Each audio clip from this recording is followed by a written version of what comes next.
Okay, welcome to Morphology. So far what we have covered is phonetics and phonology. So in phonetics we looked at those segments of sounds that build bigger segments of language. In phonology we looked at the system of those sounds, how they are organized in any particular language, and what in any particular language the significant concept of a phoneme is. So we have talked about the segments that we use to build language, the phones. Okay, and we talked about allophones also, a variant form of a particular phoneme. But we are now moving on because we've got a lot to cover. We're going to cover all the basic areas of language and the study of language. So morphology is one of the areas of the study of language, one of the sub-areas of linguistics, and morphology looks at how we build words from smaller meaningful units. And the main concept in morphology is the concept of a morpheme.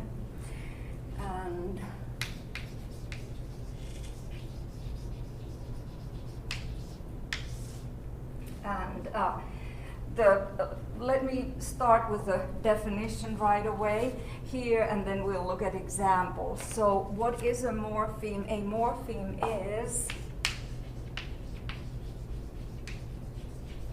the smallest unit of language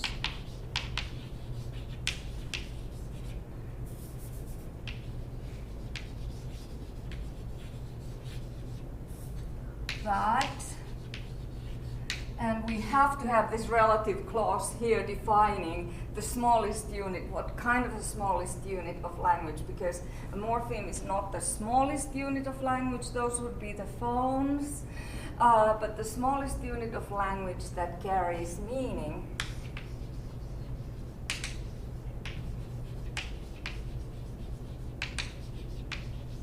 So this is a very important restrictive relative clause here that carries meaning, not just any smallest unit, but the smallest unit of language that carries meaning or has a grammatical function.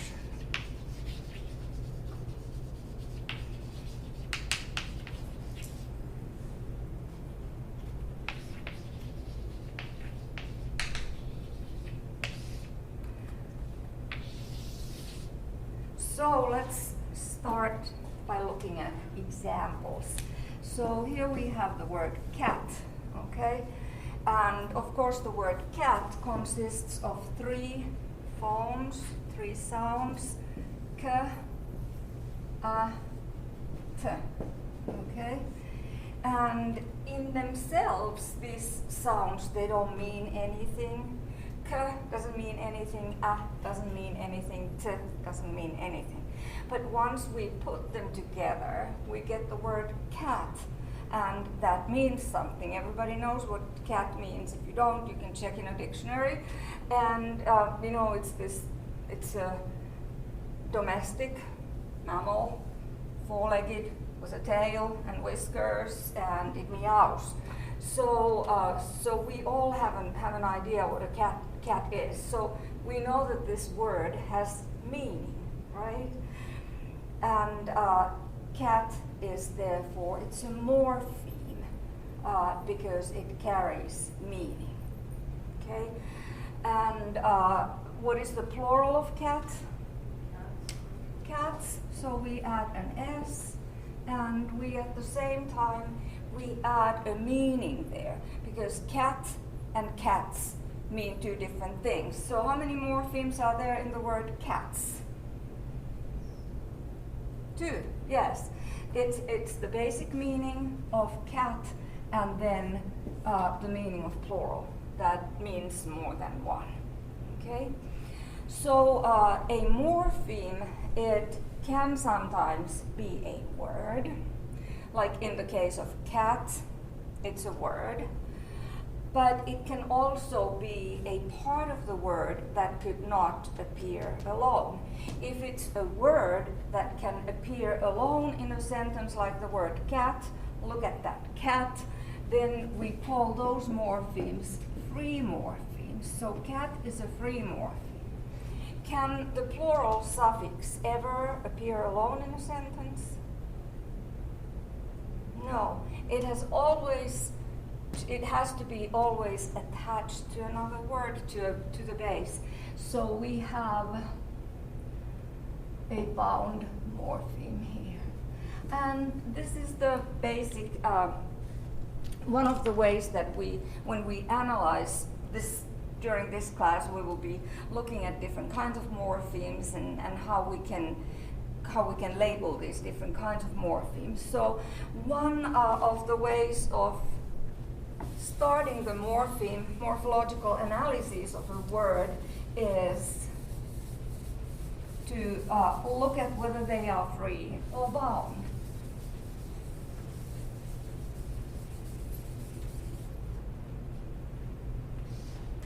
So a morpheme can be free or it can be bound. And as an example, we have cat, which is free, and the plural s, which is a bound morpheme. And when we talk about words as morphemes, it's typically indicated in these kinds of curly brackets. Okay, so we use morphemes in order to build words. And a morpheme can sometimes be the same as a word, but it's not the same as a word because we have the bound morphemes, for instance, which can never be appearing alone.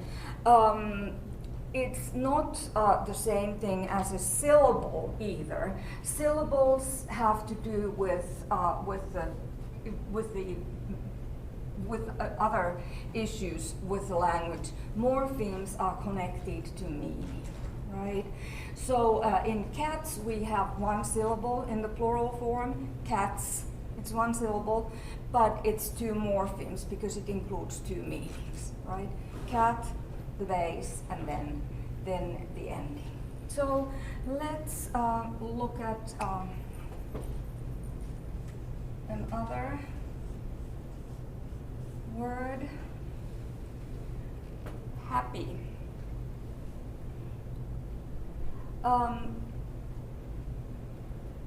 What is the part of speech of happy? Is it a noun or a verb or an adjective or adverb? It's an adjective, yes. And what is the opposite of happy? Sad, yes. But if we build an opposite of happy from this word, just make it in its opposite. What? Unhappy. Unhappy would be the synonym of sad. So unhappy is a different word, right?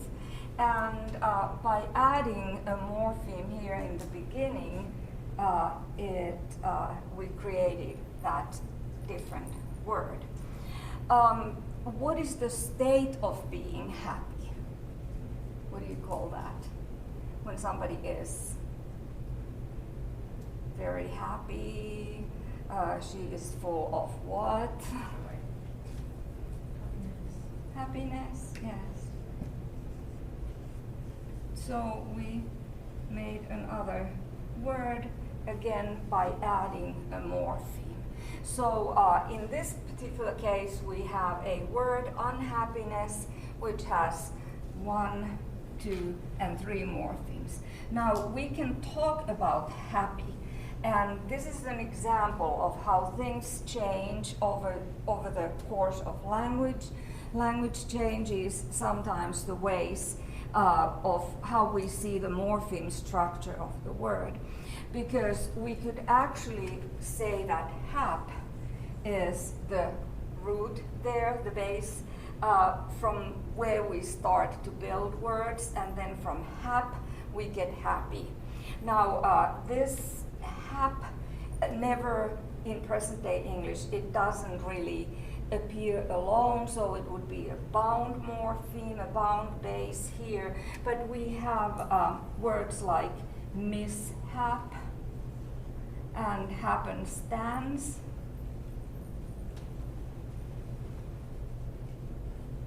Which meaning-wise are clearly connected to hap, like mishap, happenstance, something happens, right?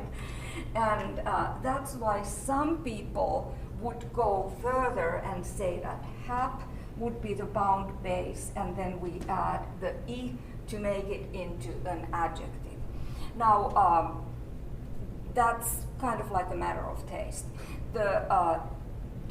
Or how accurate you want to be in the analysis. And at some point we kind of like just have to throw our hands up and say, okay, nobody who speaks present day English sees two morphemes in the word happy.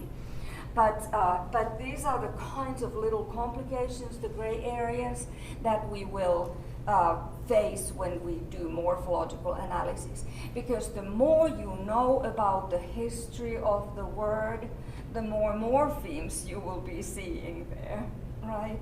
And we'll do some exercises so you can see how that works. But anyway, in the word happiness, we have at least 3 morphemes. We have this morpheme, or how would you characterize the meaning? In order for it to be a morpheme, it has to have some kind of meaning. What is the meaning of on?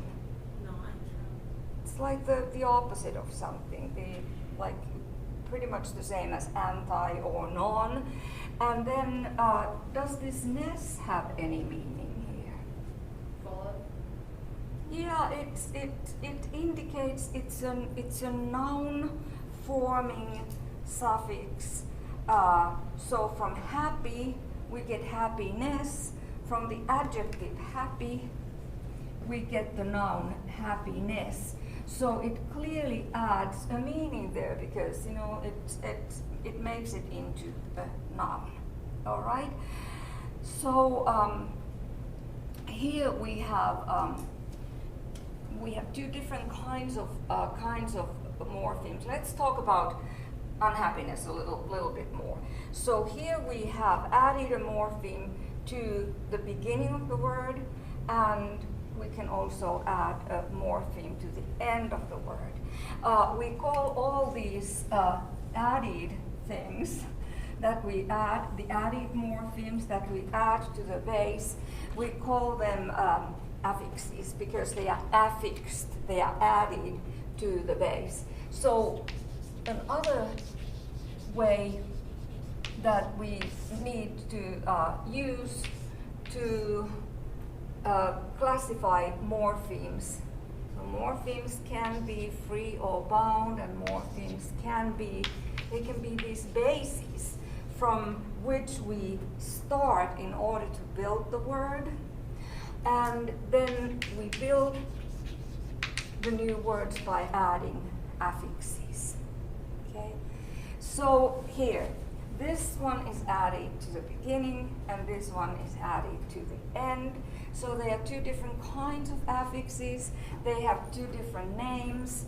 What do you call those affixes that we add to the beginning of the word? Pronouns? Yeah, the prefixes. So affixes are divided into prefixes. And what about those that are added at the end of the word? Suffixes, yes. So that's another division. That first we divide morphemes into bases and affixes divide into prefixes and suffixes. So prefixes come at the beginning of the word, and suffixes come at the end of the word. All right, and now we can look at the plural suffix here and the suffixes here that give us new words. So when we add the plural suffix s to the word cats, okay, do we get a new word? No, it's not a new word. It's the same word cat. It's just the same word in its plural form. Okay? Here we add un to happy. Do we get a new word into the lexicon? Yes, we do. It's a new word. And then from happy we get happiness. So we add a new word to the vocabulary of English, to the lexicon of English. And therefore, this plural here is a different kind of an affix, a different kind of a suffix. So it is called an inflectional morpheme.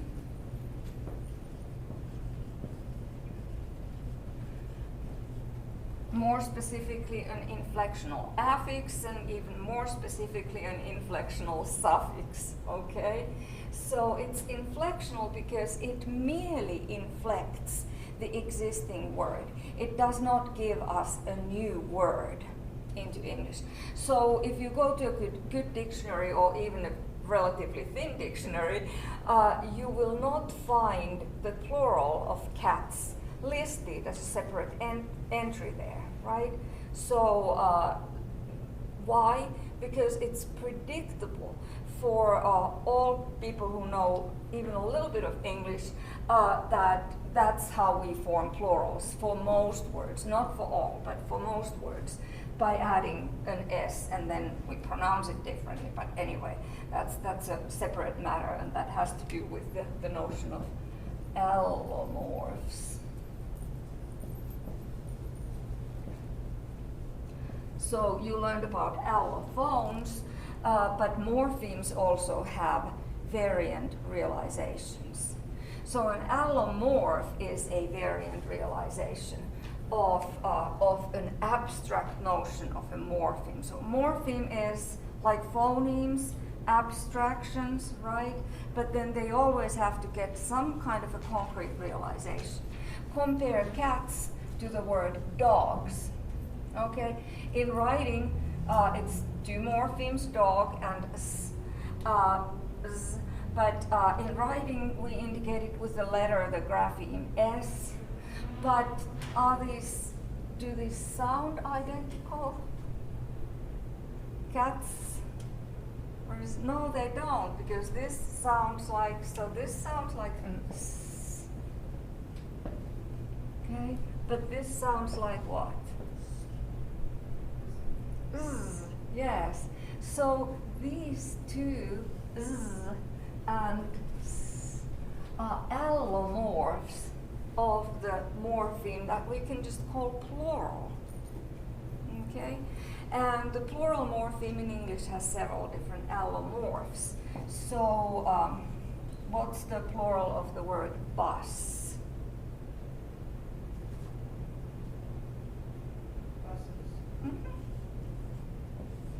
Clearly two morphemes, because it's two meanings.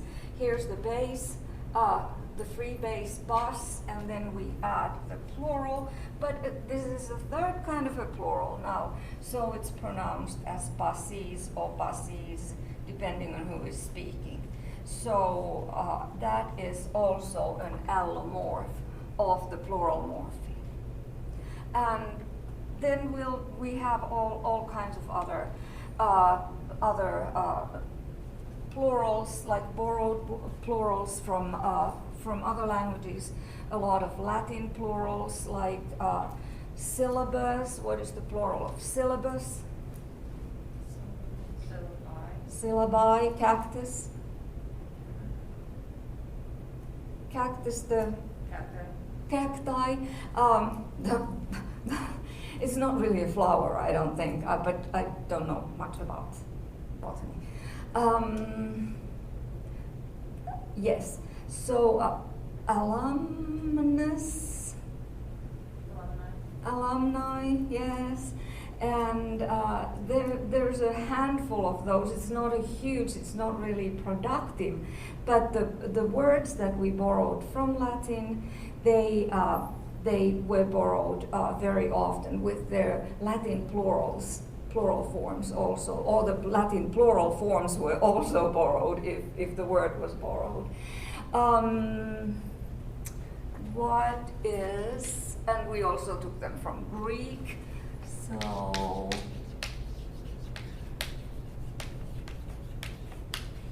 phenomenon is one phenomenon, but if there are many, what's the form? What is the plural of phenomenon?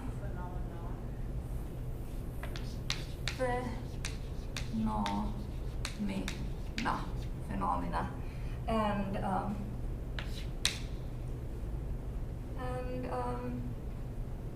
it's sometimes these, learned words, but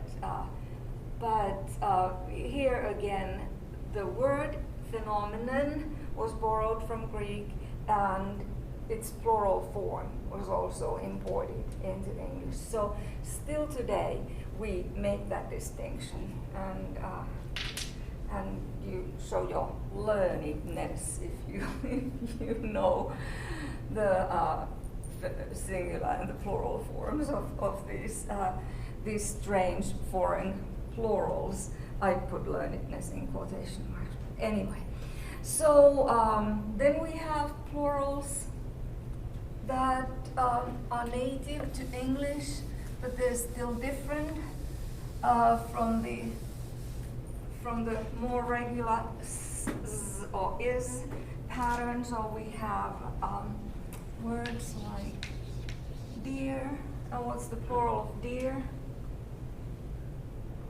I saw one deer, and I saw 5.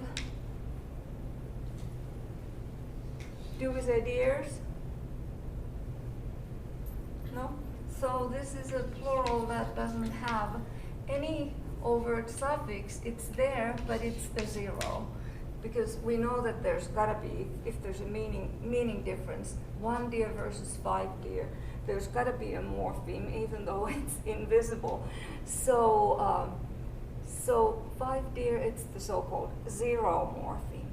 Then we have so-called mutated forms, mutated morphemes, like what is the plural of tooth? Tooth. What's the plural of tooth? Teeth. And what's the plural of foot? Feet. What's the plural of man? Men. Woman. Women. Yes. So these are called mutated plurals because that's how the plurals were formed already in Old English. So these are very old. They are native to English, but they are very old. And the vowel is mutated. It changes. The root vowel changes from the singular to the plural. If you happen to be in my history of English class, we'll talk about why it changed in earlier forms of English, but those are also allomorphs of the plural. So the plural the morpheme is an abstraction, and then it gets all these different realizations, which we call allomorphs, variant forms of the abstract morpheme. Like in this case, that what we've been looking at, those would be the plural. Okay, but so those are inflectional because we don't get a new word.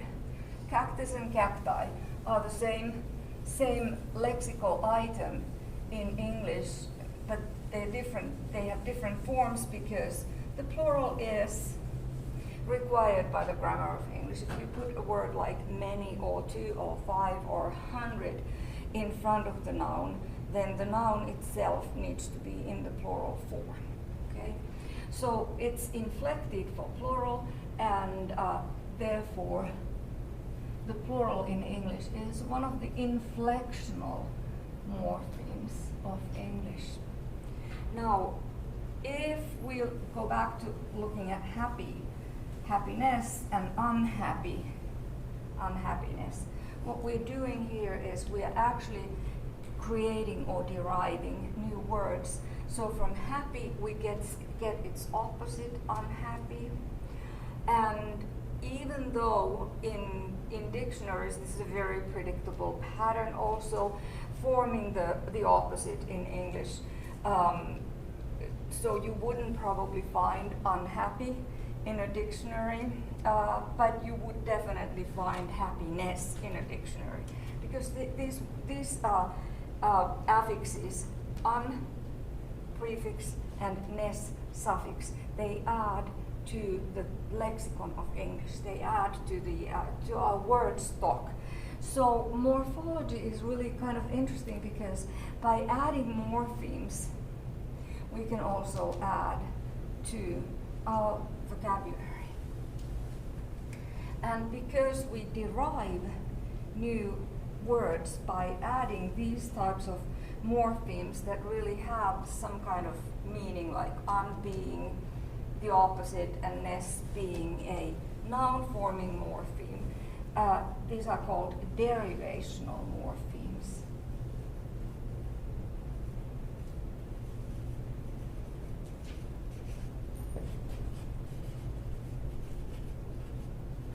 Because we use derivational morphemes in order to derive new words, to add to our lexicon. Okay. Inflectional morphemes do not add to the lexicon, but inflectional morphemes are required by the grammar of the language. Inflectional morphemes merely inflect an existing word. Derivational morphemes derive a new word. Okay. So that is one of the important differences. So we have both prefixes and suffixes, like the un and the ness in unhappiness, that are derivational. So, in other words, derivational morphemes in English are either prefixes like un or suffixes like ness. Inflectional morphemes, on the other hand, in English happen to be only prefixes or suffixes. What is your guess? Based on an example of one. Suffixes, right?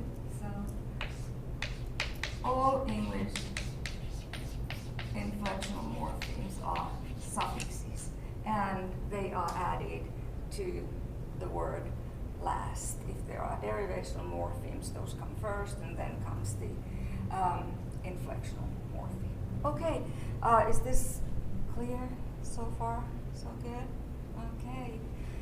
So, what do you think? Do we have in English more of the inflectional or derivational morphemes?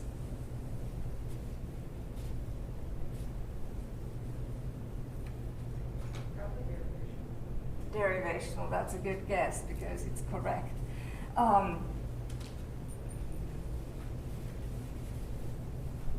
So we can kind of like just get a quick idea. We could spend an entire hour of listing all different kinds of derivational morphemes and both prefixes and suffixes, but let's just take a few examples. So derivational prefixes, and this list cannot be really exhaustive, but let's take a couple of examples. Of course, you know, it can be exhaustive if we freeze the language and look at what derivational prefixes English has today, but we can just list some examples. So what is, if you examine something, but it wasn't good enough and you have to examine again, how do you build that word? Like a prefix that has the meaning again, examine. Re-examine. Okay? What if you tie your shoes, but then you have to take them off, so what do you do then? You untie your shoes. We already had that. If you like a person, but you don't like another person, so what is that verb? Dislike. And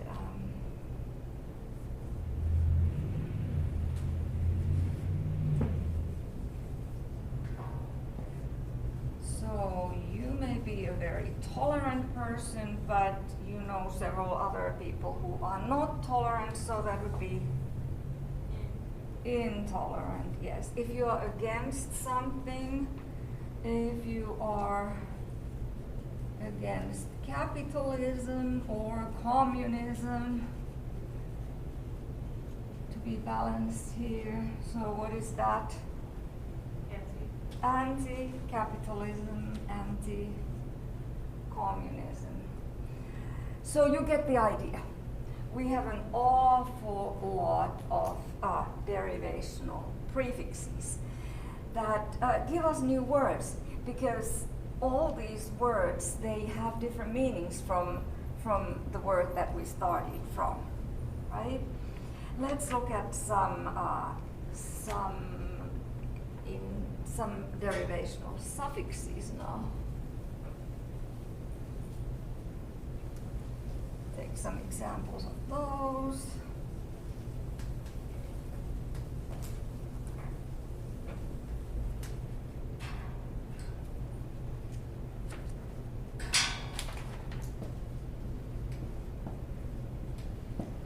So derivational suffixes that give us new word that we use to derive new words in English. So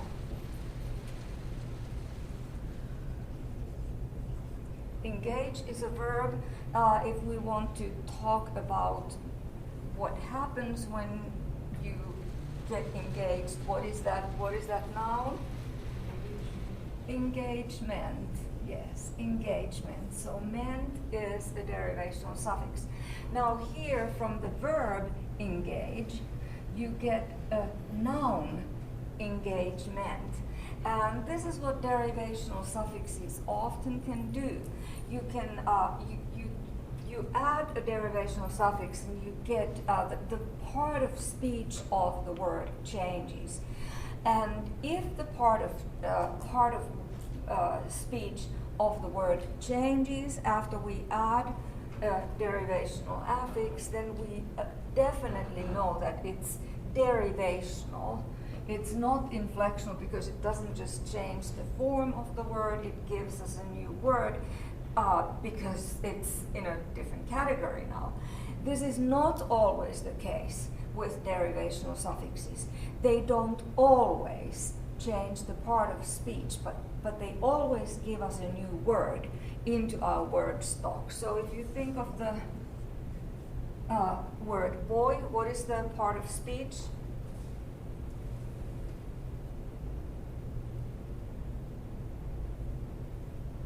No? Right? The question is too easy. So anyway, so boy is a noun. Now, what is the state of being a boy? Yeah. New word. Boyhood. And what is the part of speech of boyhood?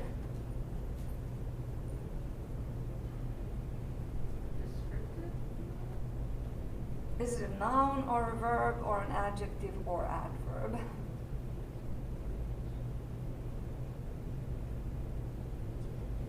His boyhood. the boyhood would be a noun, right?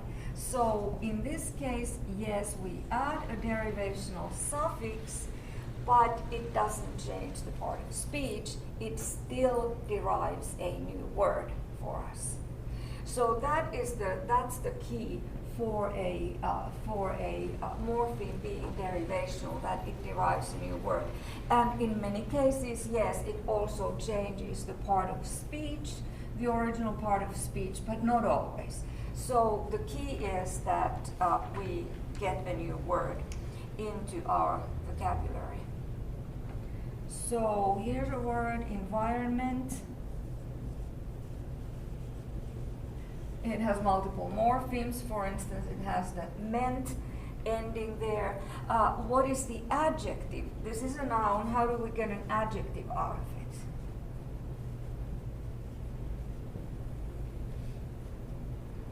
If there are these kinds of concerns or problems, what do you call them?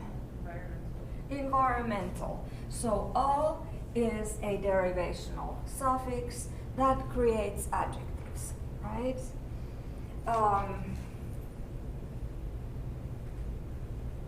What is the part of speech of sad?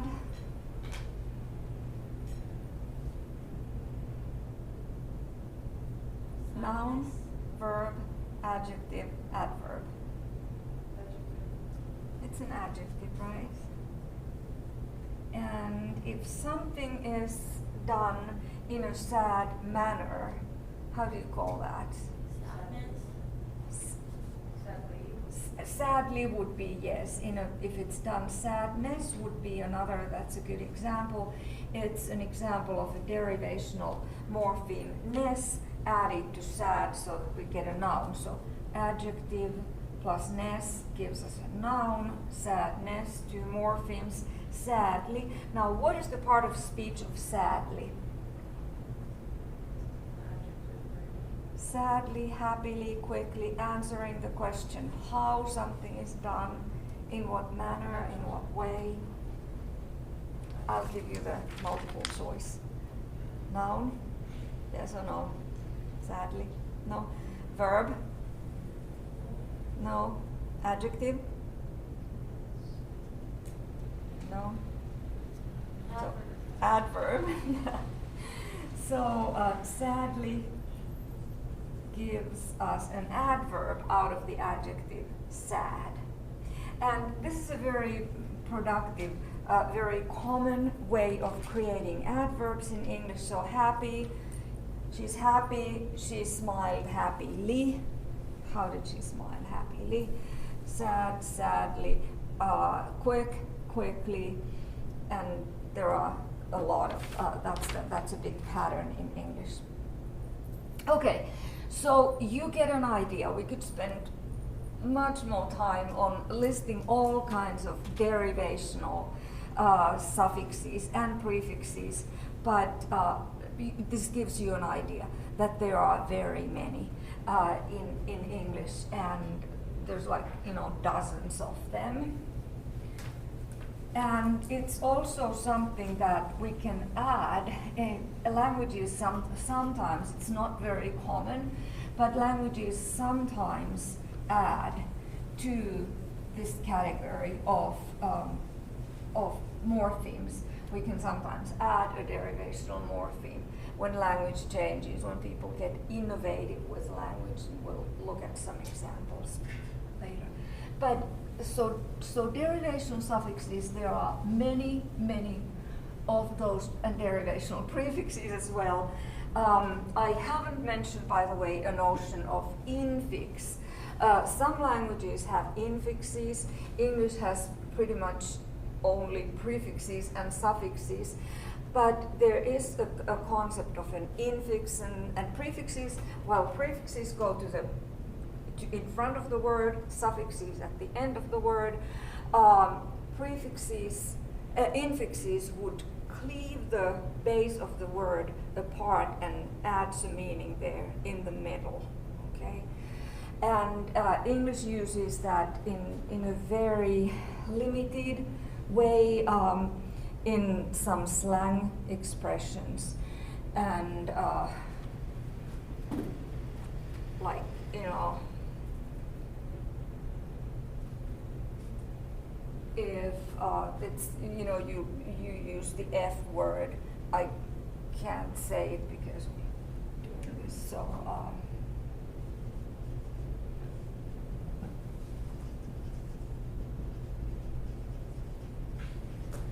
it adds emphasis, right? You get the point? So this would be behaving like an infix, but it's not a very productive suffix in or affix in English.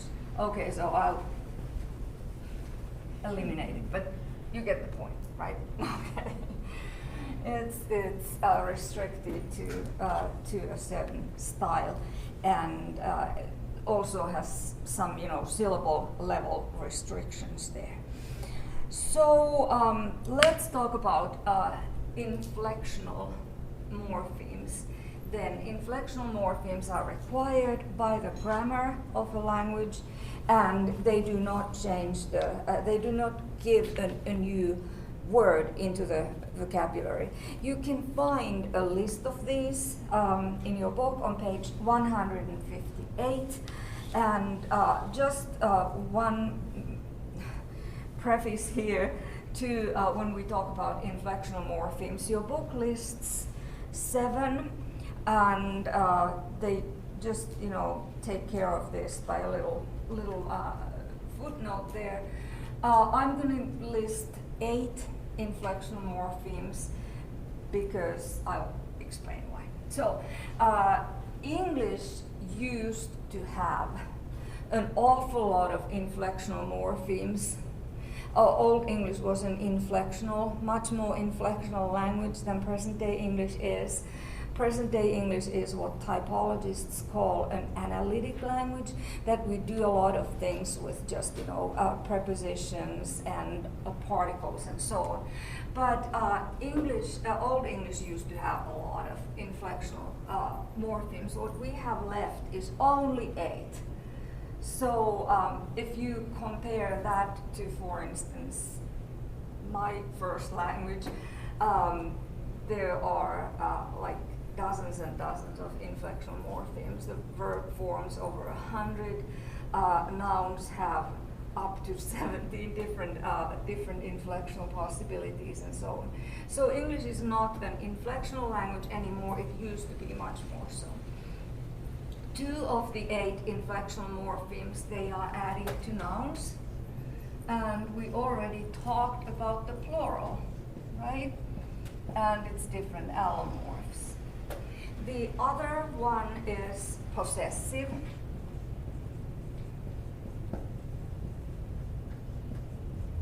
And it attaches to noun phrases, and that's where the book leaves the possessive out of the list of the 8 morphemes and lists only 7, because it attaches to a different syntactic level.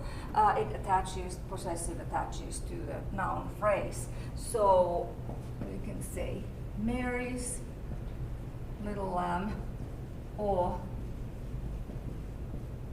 the girl's little lamb. So this is the possessive, and both Mary and the little girl are noun phrases, and the possessive attaches to the noun phrase. So they give this little, on page 158, my friend from China's house is gorgeous. So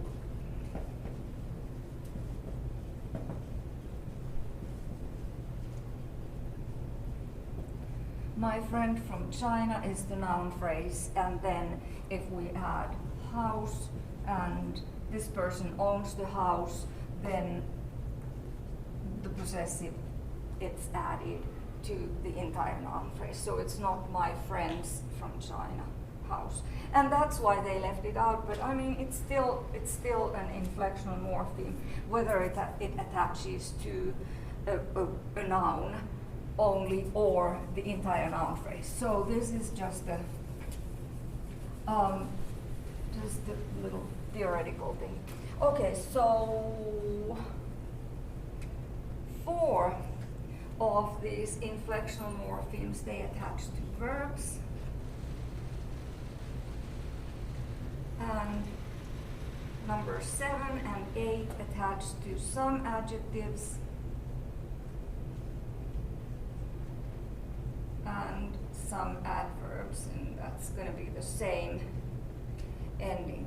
So you've got all of these listed in your book, and if we start from the verbs, we have he walks and he writes. So here we have the S. The plural, of course, that was an S.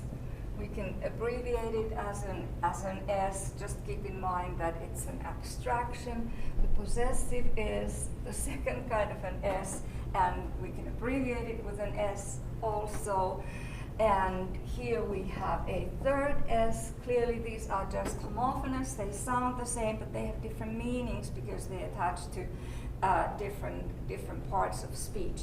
So it would be ungrammatical in English to say he walk and he write. We have to say he walks and he writes, and this is the third person singular present tense.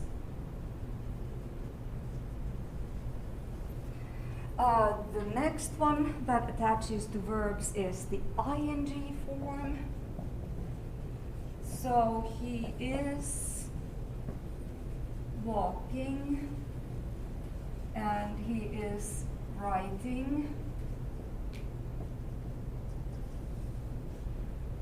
And that is the form that is referred to as the progressive aspect, because it refers to the process that is ongoing, in progress. Then we, of course, if something happened yesterday, how do you say? We can't say he walked yesterday, we have to say he walked yesterday. And if he did this activity, how do we say that? He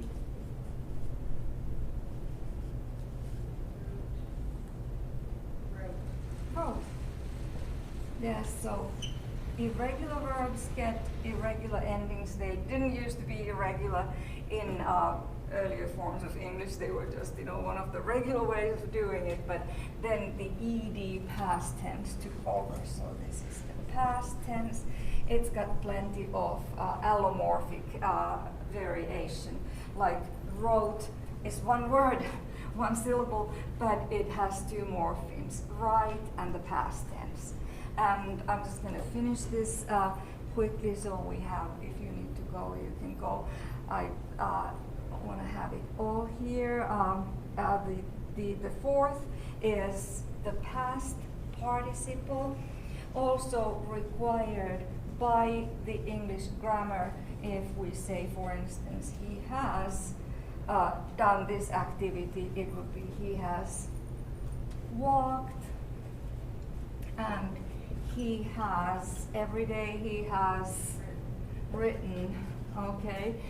And because there's a subcategory of these strong verbs in English, sometimes called irregular, which is a misnomer, but strong is a better term for it.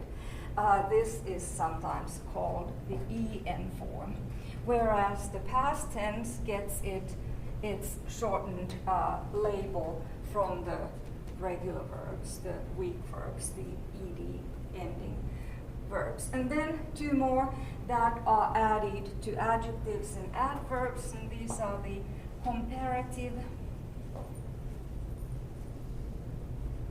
and superlative forms. And what is the comparative ending? He is nice, but his brother is nicer, so it's ER. And so he's nice, his brother is nicer, but their cousin is the nicest of them all. So ER and EST. ER comparison, EST superlative, because that's the most. Okay, that's all for today.